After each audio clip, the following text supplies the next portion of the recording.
Yes, love's a secret weapon. Yeah! Hi, I'm Donna Loren. And I'm Dr. Adam Gerace. And you are listening to Love's a Secret Weapon podcast. Chapter 13, Let's Pretend, Part 2. Oh, let's pretend things are like they were for the end. Let's pretend we're still lovers and not just friends. Ring my mind with all that's on your lips. Fool my dream with your fingertips. Keep my soul with the promise you break. Keep me dreaming of your heart away. And let's pretend. Oh, let's pretend.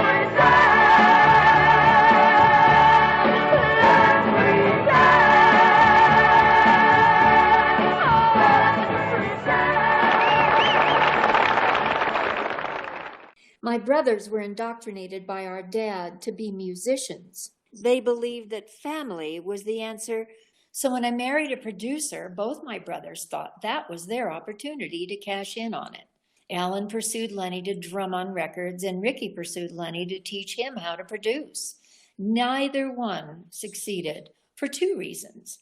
One, Lenny was anti-nepotism, and second, Lenny was a master and worked with masters. In essence, with Lenny, everyone had a specific place in his life, and there was no crossover. I have to admit, I never believed my own dad when he would try to convince me of the notion that now I was married to a producer, he should record me. I chose a very different course for my career, even though one of my great passions is music and singing. My focus at this time was beginning my internal journey. While I was being a wife and mother and learning how to eat well and live well and practice Eastern philosophy, the fulfillment in continuing any facet of my career was always in question. My priorities were clearly radically different than the way I lived within my parental environment. I spent a lot of time exploring who I was within the realm of the lifestyle that I was living. On our second New Year's Eve together, we decided to have a little party and invited Lenny's most intimate friends, including Ry and Susan, Ted and his wife Kathy, Tommy and Jill LaPuma, and Russ Titleman. I broke out the crystal goblets that I'd inherited from Lenny's mother, which were very delicate crystal. After pouring champagne to toast the new year, Ry initiated swirling his finger at the top of the crystal to make a ringing sound. It was much like the bowls that are used in Hindu and Buddhist rituals to create a tone. But alas, when it was time to wash out my goblets, the tension produced from that humming sound shattered every one but the goblet I was holding. Thankfully, the one and only survivor is safely with me to this day. Remember Flip Wilson's character Geraldine? Well, I hired a part-time nanny cleaning lady named Lorenda. Donning her blonde wig, this woman was a mirror image of Geraldine. She came barreling up the windy little easement of our house and parked her big, long white Cadillac. Lorenda announced that she was a Jehovah's Witness and claimed to never drink or swear. She loved my Joey so much. Sometimes she would bring her own son, who was 12, to play with him. He called my son Whippersnapper. On those rare evenings during football season, Lenny, who was a fanatic USC college football fan, wanted to see none other than O.J. Simpson play at the Coliseum. Lorenda lived close by on Hoover, and so we would leave Joey with her to babysit. It wasn't until Cy visited one evening and asked for a vodka cocktail that I realized that Lorenda was not a faithful follower. When Cy asked for a second drink because the first one tasted watered down, The alarm went off. He was outraged that a woman hired to care for his grandson was drinking on the job. I never detected an odor from her that signaled alcohol, nor did her behavior trigger any caution. The next time she was scheduled to work, a knock on the front door was accompanied by Cy's voice, demanding to be let in. He fired her on the spot. Before this incident, I would take advantage of the days when I had help to go into Beverly Hills. I'd go have a facial at this awesome woman's office who did vacuum facials. Natalie Brenner was her name. A nurse by profession and always dressed in her all-white uniform, she had worked for a doctor in Denver who invented a facial machine called Dermavac. He accompanied this procedure with a very inexpensive cleanser and toner from a laboratory in Boston where they are still produced, and I still use them. Natalie's premier client was Princess Grace, who flew Natalie to Monaco for facials when she wasn't in LA. Occasionally, I would treat myself to a new pair of shoes, and in Beverly Hills, I would go to a special little boutique. You know, Pisces people have a foot fetish, and I'm no different. It was a hip little boutique on Camden Drive. Everyone from Elton John to Cher shopped there. A young designer entrepreneur owned it. A ladies' man is an understatement when describing him. He has been a very happily married man for many years now, but in his 20s he was, quote, unquote, Warren Beatty. He would take walks with me through the gardens along Santa Monica Boulevard, and one day he asked if he could come to my house. I innocently and very gullibly agreed to have him visit, and on one of Lorenda's days, he arrived at noon and invited me for a drive to Malibu. We drove in his little 190 Mercedes convertible all the way to Zuma Beach, where I was seduced. Thank you for sharing your experiences with our listeners, Donna. I wonder, is it difficult to open up about experiences that happened out of the public eye and within the family at that time?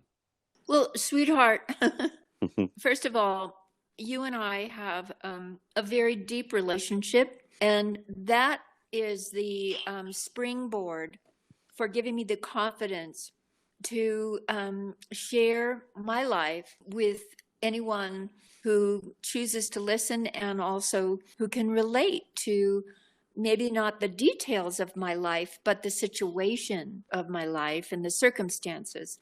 And I always find that once you open up about something that you've kept locked up inside you, that, you know, you relieve the pressure and you open up a space for some healing and some new ideas and new ways of carrying on with your life. And I do recommend it for everyone, but it takes someone like you, a very dear friend, to listen deeply and to share our lives together. You know, it's not really easy with someone who doesn't really care. You know, I mean, you want to find a safe space, a safe situation to share this, you know, share your life with.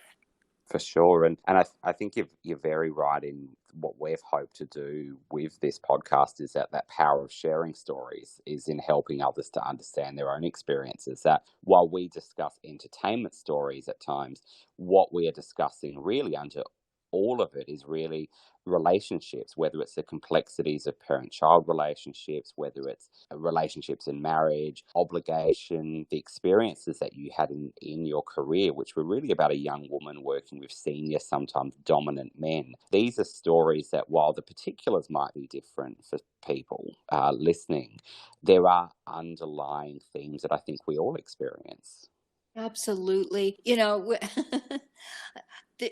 I'm sure that all of our listeners can find an incident within their own lives or possibly within a relationship that they have to understand, you know, the difficulties of growing up in a family where you feel like you don't belong, but you know, you can't really say anything because you're basically on survival. And, in reflecting on a lot of this experience, particularly those relationship experiences, how does it feel when reflecting on those experiences now, quite a while later? Oh, yes. It's a celebration of life to know that you can kind of step back Mm, and see your life, for all of the imperfections and complexities that it is, and be grateful, for the experiences that you've learned from, and pretty much shake your head why, in looking back, you always think, oh gosh, I wish I knew that before. I would have done it so differently. Isn't that true? absolutely. it's That's where frustration comes in. But since I've lived a very long time, and I feel that being true to yourself is just vitally important, and being connected to spirit for me also gives me a safe place, and the better I can be for myself, as well as my friendship with you and my relationship with my dearest ones, and everyone I come into contact with. Absolutely. And, I think that idea of, I wish I knew it differently, or perhaps I would have done it differently, but realizing it's part of forming who we are. And, I've heard this idea of, the stories we tell ourselves, and it's really about making sense of our experiences and moving forward with them, that there might be things that we would have liked to have had the chance to have done differently. But ultimately, if they are in some ways integrated into our understandings of ourselves, they have served their purposes, as painful as they might have been, or as difficult as they might have been. And I'm just reminded, and certainly in the 70s, I know you speak about this idea of, I think, people really doing some work on themselves, of being able to try to verbalize or process things that perhaps during those 1950s and some of the 60s that we've spoken about, there wasn't really that space to do that, perhaps. I I can see that for sure. I also understand that there might be a lot of confusion Mm, about feelings, mm, and that lack of clarity of why you feel a certain way, mm, why you can't let your feelings out, and if you did let your feelings out, how painful it would be. It also takes a lot of energy when you dig deep and you feel the pain. mm, And as a professional who has to channel their energy in a certain way, and in a very, very creative way, it's like a stop sign. You just can't go there. It's an investment that might distract you from your creativity. mm. And I think a lot of people avoid going there because of their involvement in life, their careers, and their relationships. It really takes a lot out of you if you have to deal with the pain. And it might even take some time to drop out, and just deal with it. Absolutely. And I think you talked to that idea of, I think a lot of people would really relate to this idea that sometimes that idea of processing things, whether it's that relationship difficulties, when you're in the throes of life and things you have to do, and roles that you play in other parts of your life, it's that kind of idea that I'm just going to hold it together, for to do this. But then it can often mean that we don't delve into those issues, because it's kind of, to take a term, saving you from going off that cliff.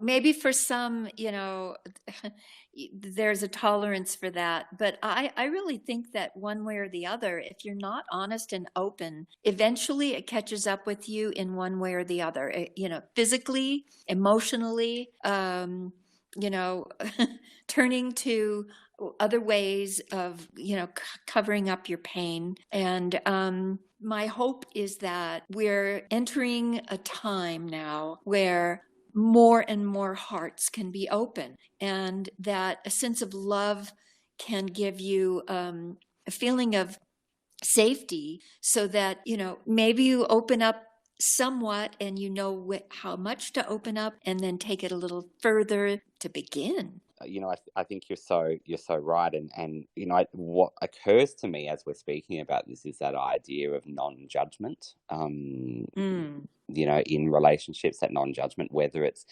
someone listening to this podcast and what we talk about, and they may not agree or they may agree, but that approach of openness to other people's perspectives and points of view and experiences, and kind of seeing that for what it is, they are experiences. They're not something that necessarily needs a value judgment put on them. Who are we to judge? And, Well, I'm going to judge Ry Cooder for breaking all those beautiful glasses. I'll say that. Well, he's a genius musician. He wanted to hear that hum. Well, maybe, but that still doesn't excuse it, Ry Cooder. I'm coming for you. No. Well, and what about all the other geniuses that followed? That puts me in the no genius category in that particular case. But you've still got the glass. Yes. And what a good thing to have, because I collect a lot of that stuff, and I've been collecting a few sort of family trinkets and mismatched plates where the cups have been lost to time and things like that. But they're important artifacts, I think. Oh, they're not just things. They have a life of their own. Absolutely. No, I agree completely. And well, now I think it's really exciting that we are introducing our next guest on season 3 of Love's a Secret Weapon. Something that we have decided to do this season is to invite fans and friends onto the podcast to talk about their experiences, to tell us about themselves, and to also ask Donna a question they might have had for a very long time. So with that, it's over to Donna to introduce our second guest for this season. Let me introduce Mike Brown, my number one Dr. Pepper fan, whom I have known for many years. And Mike has always shown up at every occasion I've ever appeared at. And I'm so grateful for my friendship with him that he decided to fly down in his private plane, which he also uses in some form of charity that I'll let him explain. And let's bring Mike on and greet him. Hello, Mike. Welcome, Mike. It's great to have you with us today. Thank you for having me. Hi, Mike. I know that you flew down to meet with me for the podcast, and we're now talking from 3 locations. Me in Arizona, you in California, and Dr. Adam in Australia. It's a miracle of astronomical proportions. So It certainly is. What a wonderful time we live in. It really is. And we're going to get to how you got to Arizona in a little bit. But I guess, Mike, I'm aware, and of course you've had as Donna said, a long standing relationship, and you've been a fan for a long time as well as a friend. But can you take us back and just tell us a little bit about, or tell our audience, when did you first become a fan of Donna's work? Sure. I'm 9 years Donna's junior. And so it goes back. I missed the original time that she was popular. But in 1983, I was surfing with a buddy of mine in Capitola, just south of Santa Cruz in California, at one of our favorite spots. And we came out in the afternoon and headed home. And we stopped by the video store and spotted Muscle Beach Party on the rack. And so we rented that, went back to his house and sat down and started watching the video. And Donna came on with singing with Dick Dale. I remember specifically Muscle Beach Party, or the Muscle Bustle. Swinging little beach shop 101 is a new dance craze that they're gonna teach. The only place to live is down at Muscle Beach. Flex up your biceps and that's how it goes. You turn your head and you strike up a pose. Do the mashed potatoes and you stick out your chest. The guys are looking good, but the girls are looking best. Everybody do it now. Move a little muscle now. Everybody kick the sand, come on now, just like a muscle man.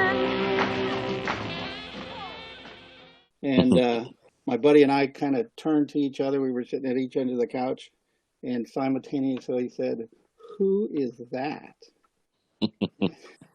consequently, we scanned through the end credits and figured out that it was Donna Loren. That set off a couple of weeks of video rentals with beach blanket bingo and bikini beach and pajama party and everything that I could find at the time, trying to find out who the Donna Loren was. So I missed all of her shindig and Dr. Pepper commercials. Well, that went nowhere back in '83. There was no internet and there was no Google searches or anything. But over the years, as the internet got better and you could do searches and stuff, I always had Donna's name in the back of my mind. And in 2009, I believe it was, that came across the website that she, a little short redo of the It Only Hurts When I Cry video that she did. And as part of that, she had a couple of questions that posted there. That what do you think of my hair, and what do you think about I'm wearing, and isn't my guitar player cute type of thing.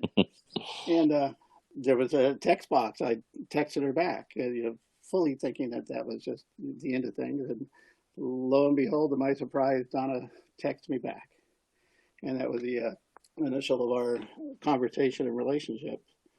And we have been connected ever since. And that went on to, it was about a year later that Donna was at a event called the Hollywood Show that personalities set up and sign autographs and sell photographs and things. And so I'm about 6 hours north of Los Angeles area, so I drove down and attended this Hollywood show. As we got in, there was quite a few celebrities there, and I circled around several times. I could not find Donna, but here was this big line down the middle for it was Jane Russell. It turned out that this big long line for Jane Russell was blocking Donna's booth there. And I finally found her, and we talked for a little bit, and I would go out and wander around the other celebrity. I was really there to see Donna, and I'd come back, and we did that, 5 or 6 times. I really got quite a bit of time to talk with her. So as things were wrapping up, I was there talking with her at the booth, and both her and Jared invited me to dinner. Fantastic. It was great. I'm going to borrow a line from the Fantastic Baggies. It was a surfer boy's dream come true. Well, and it's mutual, Mike, and I'm so glad that Dr. Adam has a chance to meet you too, even though we're miles and miles apart, because you are a very professional, respectable individual, and have always shown me the greatest, shall I say, love, which is my favorite 4-letter word. And anytime we've ever encountered one another through the years of me doing this and that and whatever, your loyalty, is just amazing. You've gone way out of your way to be at my book launch, and what was that event you were recalling in San Francisco? Well, in fact, that was kind of a rush. The following day, you had a event that was a screening of Beach Blanket Bingo and Muscle Beach Party up at the Balboa Theater in San Francisco. So I left Los Angeles the next morning and drove up to San Francisco in time to catch that. And I want to tell you, in between the shows, Donna came out and sang several numbers, and I was really impressed. She was everything I thought she'd be. She walked up the center aisle, making contact and singing to every individual. The theater was maybe a third full or so, but she made it a point to make eye contact and sing to everybody that was there. I was so impressed with that. Fantastic. And yeah, over the years, that being close enough for driving for me, that I saw her with the ripcord at the car show at Simi Valley, Big Bash at Echo Park for Elvis's birthday party, and the big one, Tiki Oasis in 2016, where she was the headliner of that show. He will pour from your ear. Those lies can't disguise what we fear. The golden girl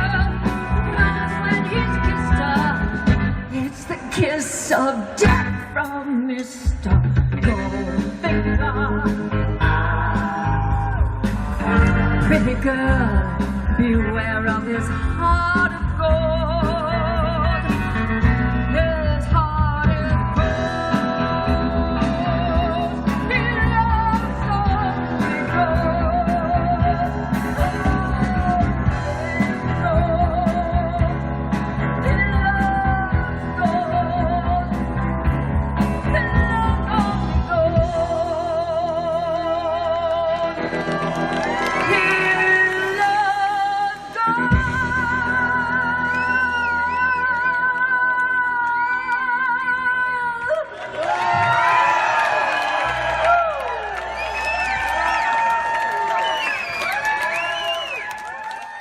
Absolutely. And you're talking a lot about traveling all over everywhere. But recently, when you did meet Donna and Jared in Arizona, you took your own private plane.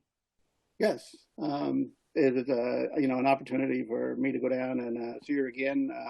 And it's been a couple of years since we've, I think, shared lunch or what have you type of thing. So I was enthusiastically ready to go once I heard that I had the opportunity to participate in the podcast. Absolutely. And tell us, Mike, about the work that you do with your plane. You do a lot of really important work. Well, I recently had been retired about almost a year now, just short of that, and flew my airplane since 1995, and a lot of that time is just it's all been personal use, and sometimes I just love flying, and you go up and spend a little time in the air and come back to the same place. And recently got involved with an organization called Angel Flight West, and we pilots with aircraft will pick up patients. These aren't emergency runs or anything, but a lot of times we have patients that have specialized doctors that they see, and they live in rural areas or quite far away from the locations they need to go to. So we volunteer with our aircraft and all expenses and stuff to pick up these patients and transport them to the nearest airport of their appointments. And then we have other people involved that are referred to as Earth Angels that provide the ground transportation to and from their doctor's appointments. Really gives a little bit of a purpose to spending the money and time for things. I'm really grateful for that opportunity that this organization provides. That's a wonderful service you're providing. Thank you, Mike. Well, thank you.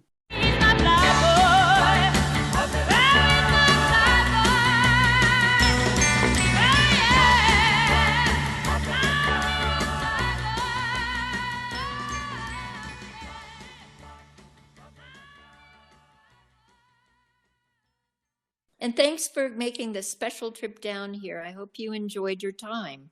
I did. It was a little bit longer trip than I normally make, so there's a little bit of a navigation challenges that I need to brush up on those skills. And certainly the several days that I was down there, really enjoyed your company and the atmosphere.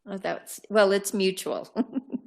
And may I go back to a point that you made, because you're so precise when you were describing the theater only a third full.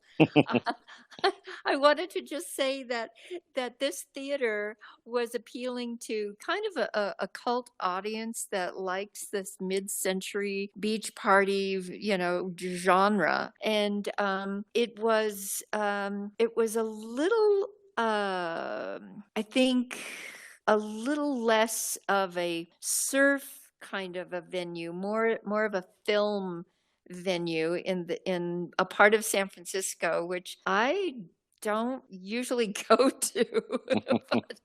But this fellow Will Vajaro, who's a super mid-century fan, put on this event, and usually when you have a space, no matter how many people are there, at least that's how I feel, that each and every one matters.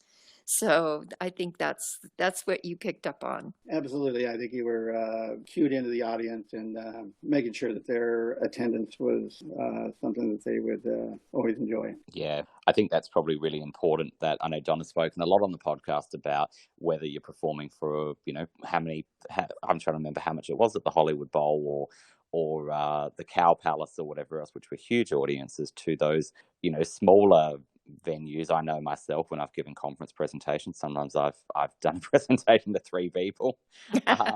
Just easier to connect. That's all it is. Yeah. You always do your best, right? That's exactly it. You always bring your A game. And, Mike, I'm interested in, because we talk a lot about changes of your path, shall we say, on the podcast. And Donna at the moment, of course, is talking in the podcast about the change from performing full-time to moving out of that. And you said that you've recently retired. And so we're interested in, what's that transition been like for you? Oh my, I haven't fully adjusted to that. I was a civil service employee with the state of California and employed there for a total of 43 years. Wow. And my last position was pretty much almost 30 years of that. So I'm used to getting up in the morning, going to work, and having some level of purpose, and find that I have a tremendous amount of time. I'm trying to find things to fill that. I'm slowly getting better at it. Some of the things with my flying helps out there, but I still have a small bucket list I'd like to do. Some of the things are going back and maybe spending a little more time of the things that I did previously. I've been pretty adventurous over the years with surfing and motorcycle and car racing, and scuba diving, flying, all those things that actually a lot of things that were represented in the movies that Donna had, the beach movies. And I know that you have a special affinity for Corvettes. I do. I have a fully restored 1969 Corvette that we brought down to the See Me car show when you were performing down there with the Ripcord, and got a couple of fantastic pictures with Donna posing in front of, or sitting in my passenger seat with me sitting in the front, that I have up on my wall here. Fantastic. That's a perfect fit, I think, given the venue, the songs that were being performed, all of it. And also, for all of our listeners, anyone who is a vintage car buff, you might want to ask Mike a question or two, because he is a very expert restoration guy to consult with especially if you have a Corvette. That sounds like a great idea. Certainly, if anyone is interested in that, do let us know on social media, or you can contact us on the podcast as well, on podcast@donnaloren.net. We hope to build a community of people through this podcast, so that would be fantastic. And I know, Donna, you had your car Betsy for many years, and the importance of really, you were always so attentive to making sure that she was tip top. Tip top. You've got that right. And I know Mike is still in the back of his mind searching for my little red Corvette that I purchased in 1967. Yes, I'm a member of the National Corvette Restorers Society, and there's a cult, I'll say, of us that are intent on the effort there is to bring your Corvette back to the exact condition it was sitting on the showroom floor, without modifications, exactly as it came from the factory, right down to what the insignias are on the valve cover bolts and stuff. So there's quite a few databases available, and a great amount of detail with these cars available, great resources. And I would totally suggest, Mike, that you check into Modernism Week in Palm Springs, because, there are some avid vintage car lovers there who would really appreciate what you do and what you have. Well, I'm sure that if your Corvette is still out there, somebody would be tickled pink. The value would probably double immediately. We were You're so darling. Thank you. We were talking Mike, during the reading today about, particular objects, and Donna was talking about some glasses that she inherited from her mother-in-law and how all but one sort of exists today. But what we were talking about is this idea of the importance of objects, where they're not just objects, but they're actually important to us. They're important to our identity. They're important to our enjoyment. We respect them. We have a relationship with them. And it really does sound like, in terms of the work that you do with cars, you very much feel that. Certainly. I've had a number of different cars over the years. Actually, most of them I still have, to my wife's chagrin. But certainly the challenge, my Corvette that I bought was in kind of rough condition. I bought back in 1981, and it turns out that it was one of 2087 vehicles that had a high performance 427 with 3 2-barrel carburetors on it originally from the factory, which recognizing that the rarity of that car ran me financially into the ground at times. I wanted to restore that. I felt that I had an obligation to put that car back into its original condition and stuff. And just the oftentimes search, the chase, trying to find the correct parts for it. Some stuff is available on reproduction wise, but to actually get down to the nitty gritty of having the exact part numbers, and a lot of items are date coded on the vehicle, and so it was really a challenge. Took me probably close to 15, 18 years to be able to find everything that I needed for that. And boy, that is true love, isn't it? It is. And I've had other cars, mainly with my kids, that we've done as father-son projects type of thing. It was such a relief. I recently finished up with a 67 Camaro that was not to be a restoration. It was do whatever you want to do to it type of thing. And that was, I didn't lose as much hair over working on that car. If you wanted to do something, you just did it. Whatever was available. So that's wonderful that you share that love, or you share that interest with your son. And that has come up to be a kind of an important part of my life, particularly in the last 10 years or so, is including him as much as I can. I recognize that I have a certain amount of knowledge and expertise. He graduated from San Diego State with a mechanical engineering degree and is doing well in his job, but certainly wanted to pass on those things that I'm aware of that. So I've tried to include him in a project like that with that Camaro work. And well, it sounds like you share your passion together. I do. Yeah, and that's really wonderful.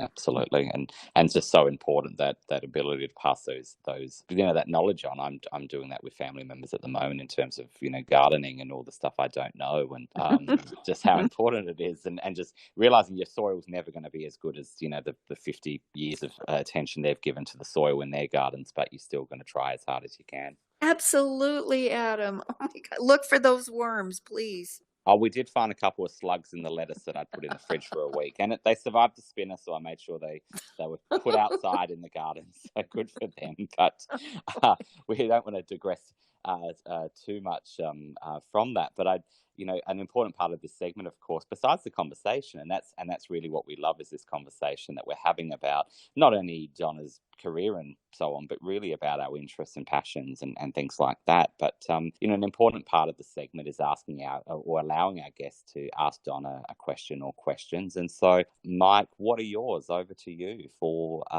your questions. Boy, I have a ton of questions. Even though that Donna and I have spoken many times, I always were careful that I didn't want to be prying, and especially with this podcast, she has just really opened up her personal life. So I don't have any reservations anymore. So here we go. So I'm really curious about the broad topic of how recording industry works and how you and maybe I guess Maury navigated that process both in your early career, and did you end up having more input to your selection of songs and career direction as you got older? It's interesting that you're asking me that. I have my own personal experiences. And then, I've listened to producers talk about their experiences, including my first husband. So I do have some sort of a spectrum of observations that I can pass on to you. My own personal experience started when I was 9 years old, and a song was given to me, and I was taken into a studio with a pre-recorded track, and that was called "I Think It's Almost Christmas Time." And then I was signed to various small labels for the next few years.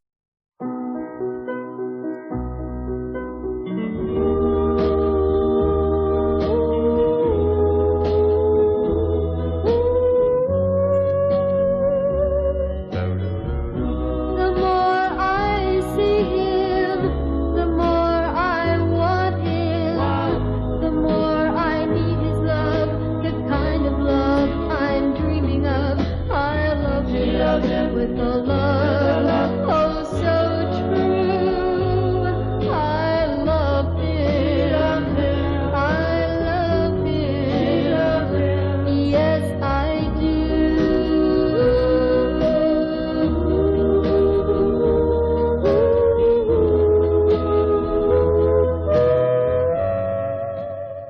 Then I was contracted to a publishing company that had a recording company.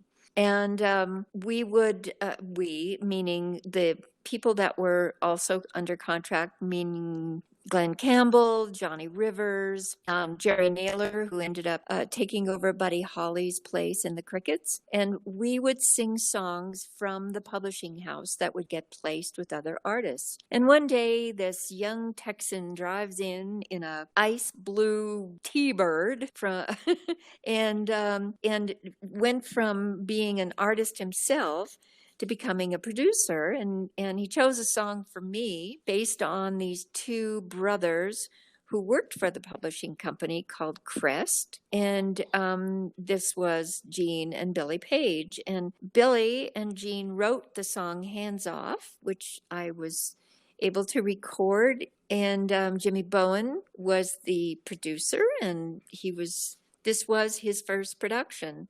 We went into Gold Star Studios, where Phil Spector created the Wall of Sound, and was fortunate enough to hire all the A-listers, Hal Blaine and Carol Kay, and actually Glenn Campbell was on guitar, and just the best of the best on the West Coast were in the studio with me making this little record, which got a lot of airplay and eventually banned in Boston. It was live. That was I know you love the live sound, Mike, and the experience of going to a concert or a show and feeling the vibration of what's coming out of those speakers and those microphones. Walking into a studio that's filled with great musicians, and the studio itself has a great sound, and there's somebody wonderful by the board in the sound booth, and as the engineer, and then you've got a great producer. So put all that together, and you are lifted. The vibration of that music, literally, you feel like you can't touch the ground. And that continued for me, because then I was signed to Challenge and eventually to Capitol, and then ultimately to Reprise. And each and every time I was given songs. I wasn't part of the selecting of the songs. I was given songs. I learned them, went into the studio, and had the best musicians and the best producers and the best arrangers and the best companies. So I was very fortunate that way. Now, I just listened to a producer of Steely Dan, Gary Katz, and he explained that he would come into the studio never hearing the song before. And Walter and Donald would just show up and be ready to go with the musicians of their choice. And Gary was producing basically the vocals. If you listen to a Steely Dan record, you'll hear, the lead vocal, but then you'll hear the harmonies and the way the sound is balanced a little bit more to the front and a little bit more to the back. And that was his genius. But I mean, they're all different. And then you have my ex-husband who would go into a studio and starting in the early days with 4 tracks, then 8 tracks, then 16, then 24, ultimately 40, and I don't know how many there. Well, now they're all digital, but in those times, you literally needed an office chair with wheels that are probably WD-40 to the hilt, so you could swing back and forth and raise those dials on all the tracks. Sometimes the drum would have 10 microphones, and each one, could be dialed in by the engineer and the producer, according to what sounded good to them. And then everything's mixed. Does that help? Yeah. Along the same lines, when you learned a song, did you, I don't know, did you listen to the melody ahead of time and have some words out in front of you, or did you take these home and sit up late at night singing these? For me, or probably most of the people, we've got an existing record and we sing along with the record, or we sing along with the radio type of thing. But you're actually creating this to begin with, so. How did you rehearse or get to the point where you actually did a recording? Yeah, well, it was a very brief rehearsal, and that was just to establish the key that I was going to be singing it in. And really, it all came together in the studio. And is this like a one day type of thing, or here's the Yes, wow. One day, sometimes you'd go in with 3 songs, and you'd book 4 hours, and boom, boom, boom, they would be done. So, and of course, with my album, I stayed in the studio for 14 hours, and it feels like a live performance. And that was my experience, because we didn't chop things up like, producers started doing, dissecting parts and bringing this in and that in, and then putting it all together. My experience was more like a live experience. So I rarely came in and did a vocal over a track. It was usually showing up with the musicians, and everyone was there, and there's a real buzz in the room, and we all went for it. And I know I was reading a story about Bette Midler talking about her first album, The Divine Miss M, where initially it was recorded very much a studio album, and then they realized it wasn't working because her act was a live act. And so when they actually recorded it like an actual live performance is ultimately what made it such a good album, is that it captured that live experience between her and the feeling. And the feeling. Yeah, the feeling that you have, especially in those times when it was all vinyl. You had the warmth, and it was just a unique experience, before it went to tape and CDs and now digital, And now back to records. And now back to vinyl, yeah. Shifting to your Shindig years, did you get to select those songs that you performed, or were those selected for you? They were selected for me, and I just think that there was a synergy between Jack Good, the producer, and his assistant, David Mallet, and they always chose wonderful songs for me. But then once they chose them for me, they let me interpret, and that also is the way that it was for the recording. It was, the songs were selected, but then there was only one time that I recall when I was working with Jack Nietzsche, and I was learning Call Me, and I was singing in full voice, and he said, no, just soften it up a bit. And so I did. And that's the only time that anyone instructed me how to interpret the song. So that's my experience in my limited career, because until I started writing songs later on in my life, and went in the studio and produced myself, it was a team effort. You were talking a little bit earlier about being under contract with various recording companies. What does that actually mean? Were that actually your young age, you weren't expected to be writing songs. Were you expected to produce a certain amount of songs annually, or how did that work? It was more or less a yearly contract for me anyway. Unlike other artists that I grew to understand, but for me it was a 1 year contract, and then at the end of that year, if the company decided to keep you, then if you were doing well, then they would renew your contract. Unlike in the Warner Brothers company, where a creative artist such as Prince or Randy Newman or Madonna would be signed for 5 years to give this artist an opportunity to grow into themselves. And, the company supported that. Most companies did not. Most companies gave you a very limited amount of time to prove yourself. And then they were on to the next. Okay, I know I'm not the only one that's scratching my head and wondering why such a beautiful woman with such a magnificently powerful voice wasn't regularly charting on the top 40 during the mid and late 60s. I mean, you had good TV exposure. You were the Shindig cover queen, if I may say. The beach party movies, the TV commercials. It looks like all that was a recipe for great success. Do you feel that your record sales and popularity were appropriate, or should they have been better? Thank you for asking that, Mike. I've often thought that I think it's, It Only Hurts When I Cry from Beach Blanket Bingo would have been a successful single if it had been released, but it just remains on an album.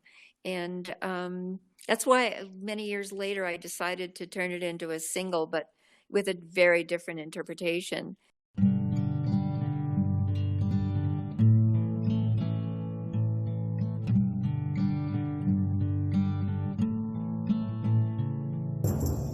You asked me if I ever longed for him since we said goodbye.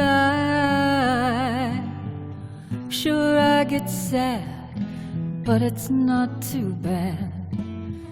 It only hurts when I cry. You see, I hardly even think of him as time goes slowly by. I just go on like there's nothing wrong. It only hurts when I cry. So, I have no clear answer for you. I just know that there has something to do with management, agents, karma, companies. I had nothing to do with any of that. So the way it was directed is the way that it turned out. And I appreciate how you express a value that at my time in life, I really appreciate hearing.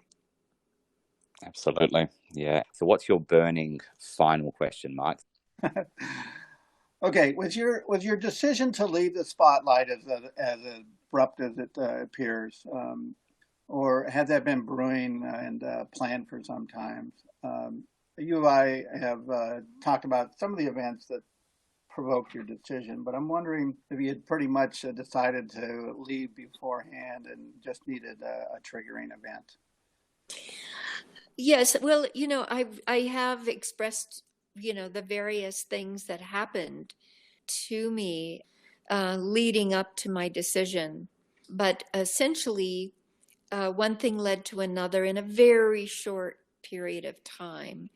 And, I have absolutely no regrets because I know that each one of us have our lives and, the journey that's before us. So, and I totally accept that. So the one thing that no one can take away from me is my love of music, and that I will always want to express myself that way, even if it's in my own home or with friends, or in certain situations with the public.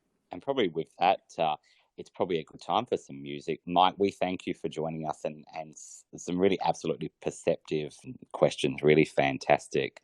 Do you want to choose what perhaps your favourite song is of Donna's that will lead us out to the close?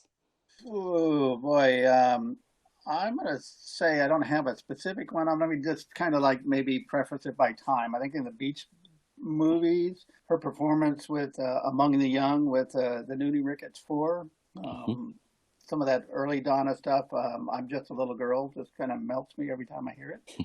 And later on, I think it was like 1982, Somewhere Down the Road. It was a great recording.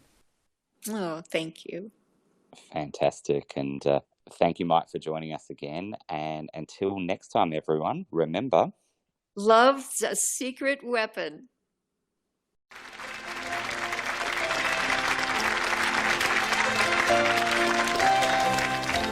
We had the right love at the wrong time. I guess I always knew inside I wouldn't have you for a long time. Those dreams of yours are shining on distant shores, and if they're calling you away, I have no right to make you stay. But somewhere down the road, our roads are gonna cross again. It doesn't really matter when, but somewhere down the road, I know that heart of yours will come to see that you belong with me.